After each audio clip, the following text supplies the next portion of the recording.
nosotras... Hola, Buenas. hola, ¿qué tal? ¿Cómo andan? Bien, ¿y vos? Bien. Bien, bueno. Aplausos, se sienten aplausos. Me gusta. Me gustan los aplausos. Sí.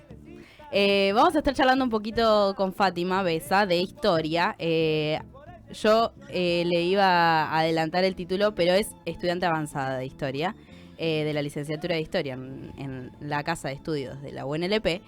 Y nos trae para hablar un poco de ese día en el que los argentinos dijeron, por fin nos libramos del yugo de estos españoles malditos. Uh-huh. Le iba a decir otra palabra, sí. pero... Yo dije españoles para calmar las aguas. ¿Censurarme? Pero, no, vos podés decirlo. Está bien. Sí, como preludio o vísperas del 9 de julio, hoy estamos. Claro.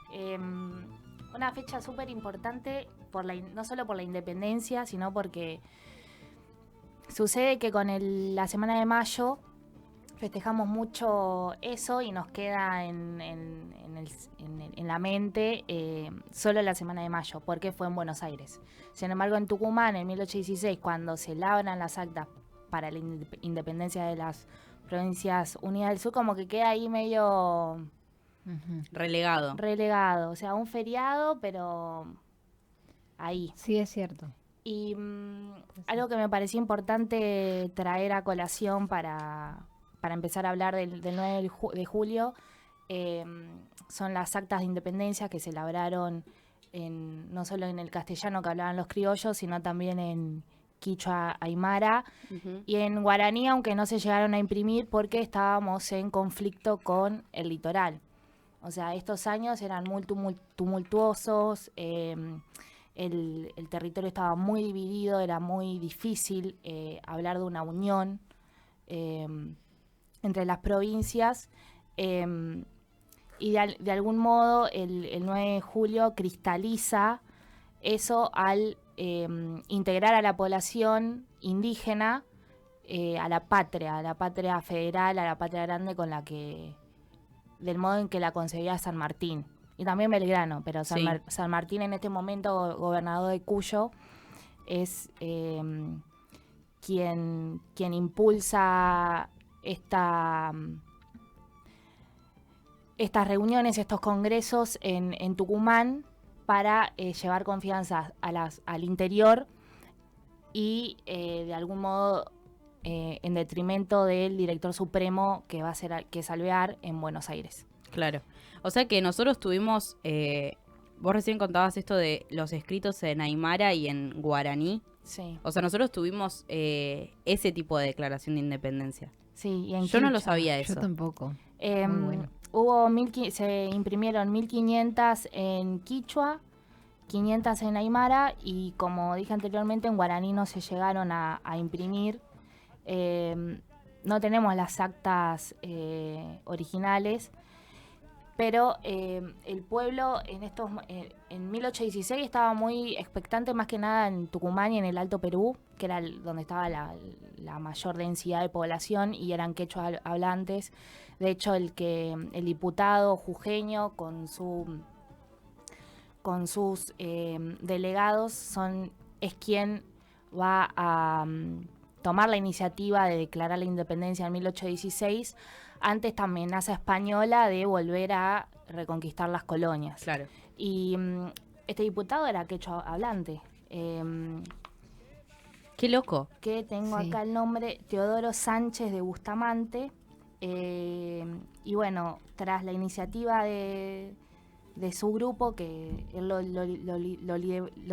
lideraba, perdón, se labró esta acta tan conocida para nosotros, tan importante para nuestra patria. Que la estamos viendo ahí en pantalla. El acta de independencia de las Provincias Unidas de Sudamérica. Uh-huh. Y hermoso. También nos viene joya que esto es primicia. Se está por inaugurar un catálogo de la palabra indígena en relación a todas estas fechas patrias, a la concepción de la historia. Uh-huh. Y trajo una cita que me pareció muy bonita en relación a lo que estamos comentando, que Pensemos en estos patriotas, qué concepción de historia, qué concepción de mundo, qué concepción de tierras tenían. Realmente estaban pensando en una América grande, en una patria grande, y a diferencia de lo que sucedió con la conformación del Estado-Nación y el régimen liberal, pensaban la nación con los indígenas. Claro. No, sin los indígenas. No existía eso que después sí es lo que... Era orgánico. Era orgánico. Porque también ellos mismos tenían sus raíces indígenas, ¿no? Totalmente. Como vos decías que este diputado que hablaba quechua. Sí, o el mismo San Martín, Claro. que al nacer en Yapeyú ha tenido contacto con la idiosincrasia guaranítica de quienes lo criaban, quienes lo criaron en esas tierras. Y hay una cita muy linda que habla de esto, ¿no? De la voz propia ya no apropiada de los hombres y mujeres que pueblan el suelo americano donde desde los comienzos fue abriéndose paso proclamando el derecho soberano a decir su palabra. Y eso es lo que me interesaba traer hoy. La palabra de estos pueblos que gestaron la patria. O sea, no solo participaron en los combates cuerpo a cuerpo, en la batalla de San Lorenzo, por ejemplo, con Cabral, o Andresito en el 19, traer la palabra de los pueblos indígenas. Y un histórico referente de todo esto y gran profesor fue Carmelo Sardina Zulpu, que él enseñaba runasimi o quechua ahí en periodismo. Ajá. Sí, lo en la recordamos. universidad. Sí. Y trajo un fragmento de la lectura del Acta de Independencia en quichua por él. Que lo podemos escuchar, ¿no? A ver si lo tenemos. Ahí está, ahí lo tenemos. Soy quechua, por lo tanto tenemos la oportunidad de leer esta acta de la independencia que fue escrito en castellano y en runasimi en el Congreso de Tucumán. Sutinchari picaijina, ñuqayku ranti sallikuna, uqllachasqa wamanikuna qullakunapi, tantasqa tukuyllapan huñunakupi, waqllaspa wiñaypa t'issimuyuq kamachin, llaqtakunaq kamachin sutinpi rantisayku yachasqa yallin mana tukispapuni kay wamanikunaq q'aqchapakuna t'inkipakunata p'itispa Españaq llalliyninwan kutirichi allawkakunamanta qhechupasqa yupaychaykuna hanan sanasa uq qhespi paqarpaqta sapankaywan Rey Fernando Qanchis ñeqimanta rantiqinkuna hatun markamantawan. Bueno, ahí lo escuchábamos. Docente en la Facultad de Periodismo. Falleció, Sí, se gran nos docente. partió hace unos años, pero ha dejado un gran camino de estudiantes que cursaron con él Sí. y que se empezó a incluir recién hace poco tiempo, estudiar las lenguas indígenas en las facultades, Ujú. acá en la UNLP concretamente, no sé, seguramente sucede en otras universidades, pero Sí, es algo bastante reciente. Sí, academizar esa lengua también es todo un camino grande que, bueno, él lo ha hecho. Sí, Mucho. en este catálogo de la palabra indígena, que como les comentaba, es a modo de primicia, se va a inaugurar creo que en los primeros días de agosto, en relación a la memoria de Carmelo también, pensar en esto, en el 9 de julio,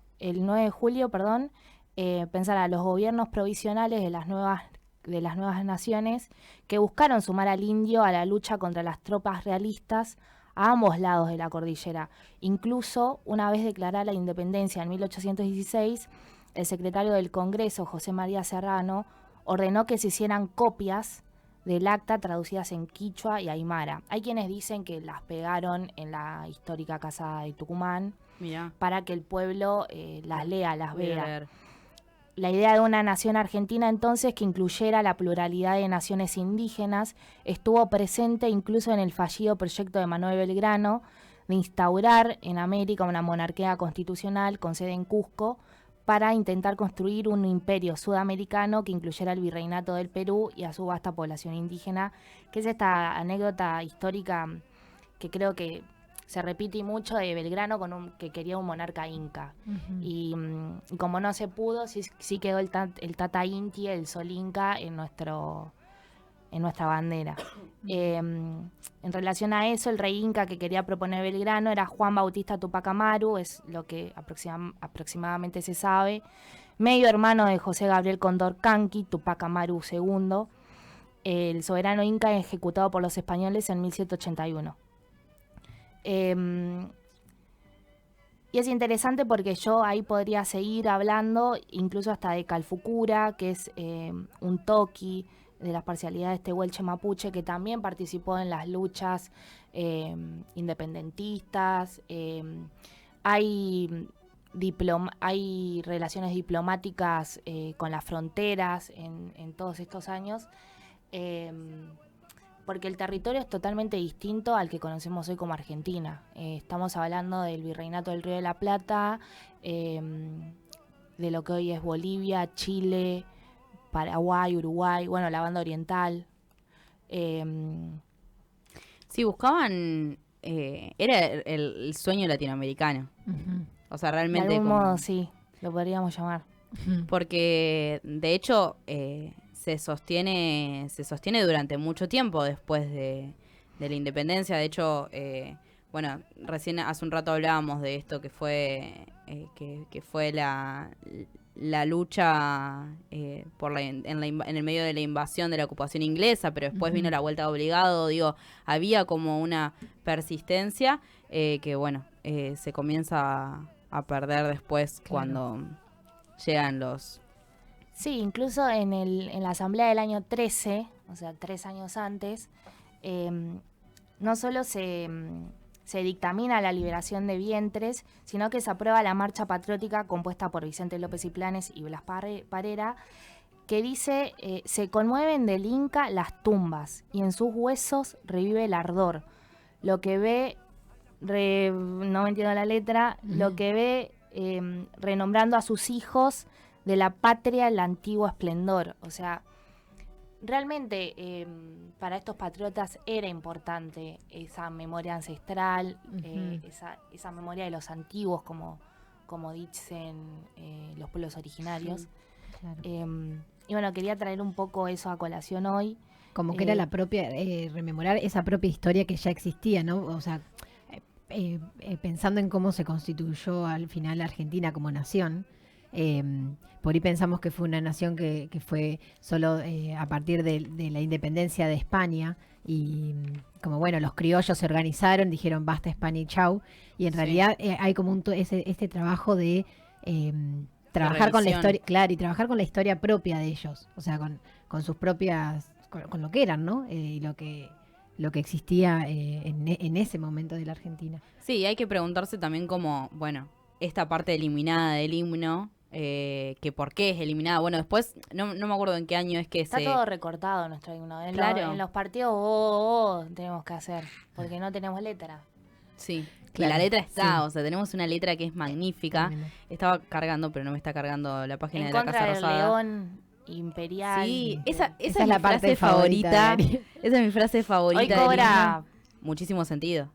Pero esta parte donde, sí, coronada a su 100 de laureles y a su planta rendido un león. El león ibérico.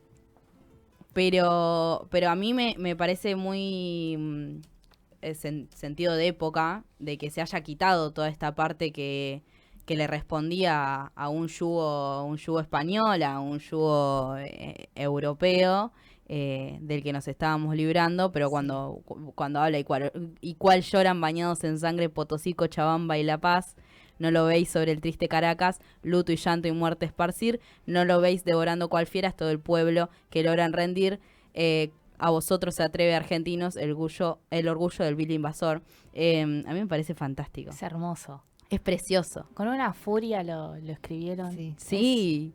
¿no? Sí, bien sintiéndolo, o sea, Estaban re enojados. están contando una historia muy, bueno, potente, ¿no? Bueno, era muy reciente todo. Claro, También. claro, como ahí con la herida, como...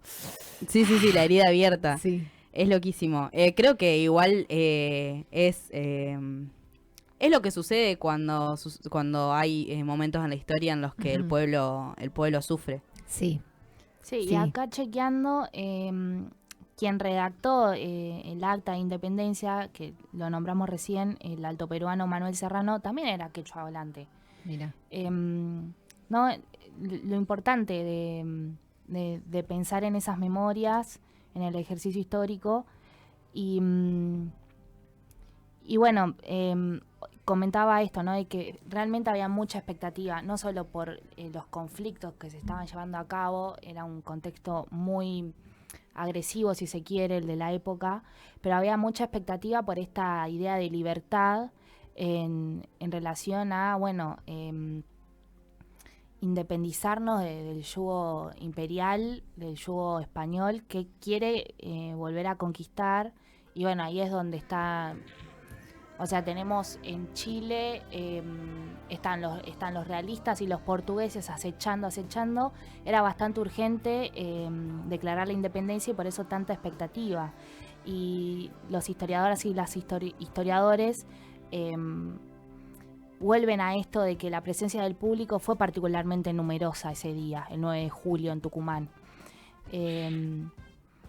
Hay una carta que menciona que menciona que todo el gran patio y la calle del Congreso, oyendo los que podían, estaban ahí oyendo los debates. Fue realmente muy relevante tanto para aquellos patriotas como para hoy, como para nosotros hoy. Aunque yo sí noto la diferencia con el 25 de mayo, que tiene este sesgo porteñocentrista, la Semana de Mayo. Y sin embargo, el 9 de julio queda como una efeméride ahí, Está re linda, para tomar chocolate con churros. Pero no sé si revisitamos esa fecha tanto como lo hacemos para el 25 de mayo, y que se haya hecho en Tucumán tampoco me parece casual. Sí, porque en definitiva es este el día en el que finalmente nos convertimos en un Estado-nación, digo. O sea, Claro. el 25 de mayo es lo previo. claro, sí, que obviamente sin esas semanas de mayo no hubiese sucedido esto después, No, claro.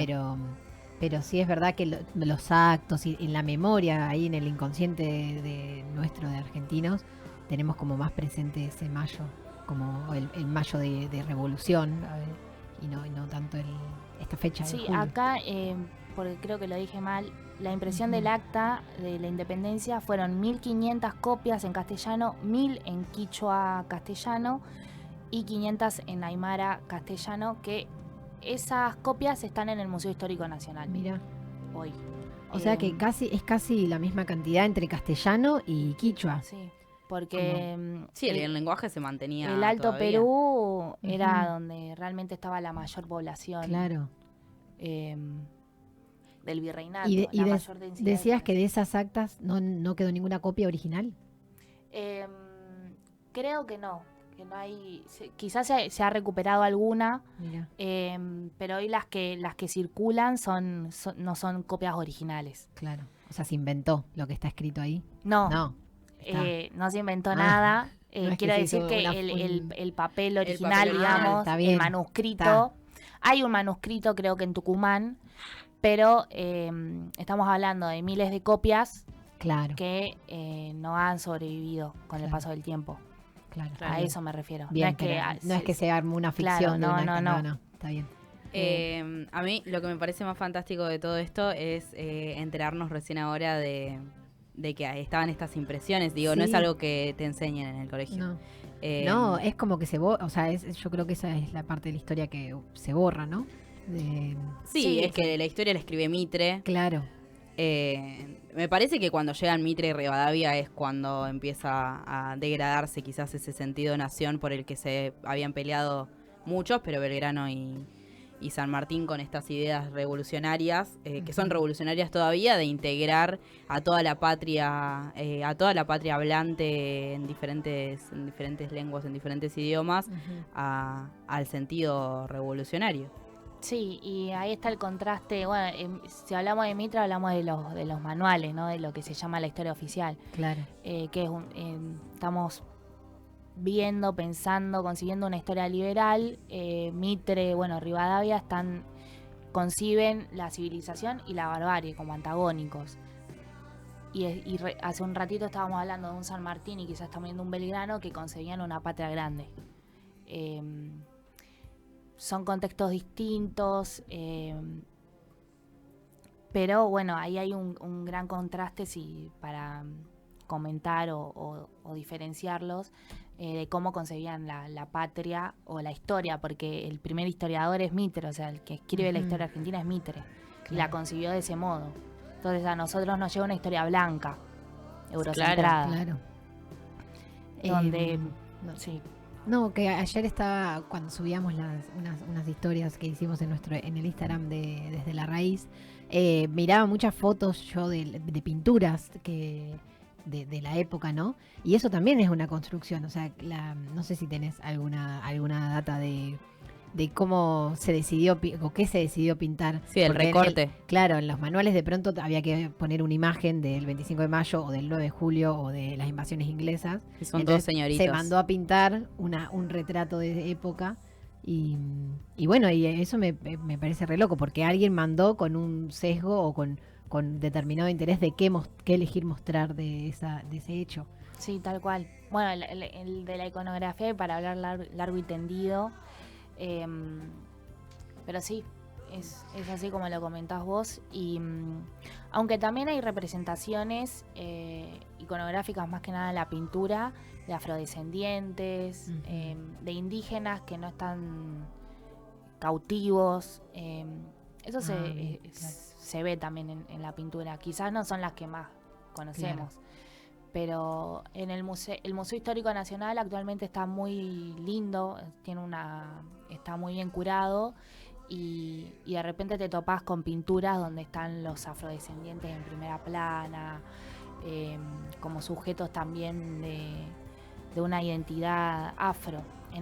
Si pensamos en Buenos Aires de esa época, pensemos en afroporteños. Claro. Me parece precioso todo esto. Sí, me dieron ganas de ir al Museo Nacional. Sí, yo también. Fati, preguntarte si queda algo en el tintero que quieras agregar y si no, ha sido un gran paso por la historia. Sí. Bueno, me alegra mucho, espero que haya servido, se haya entendido de algo. Yo creo que estamos. Sí. Que estamos. Estamos listos entonces para recibir el 9 de julio, este próximo martes, que dicho sea de paso, el día anterior se va a firmar el Pacto de Mayo en Tucumán, allá. Así que, veremos cómo reaccionan los tucumanos. A mí me gustaría hablar con tucumanos y ver cómo es su percepción del 9 de julio desde allá, porque seguramente lo viven con mucho más ahínco que nosotros, tienen la historia ahí pegadita en sus barrios, casas.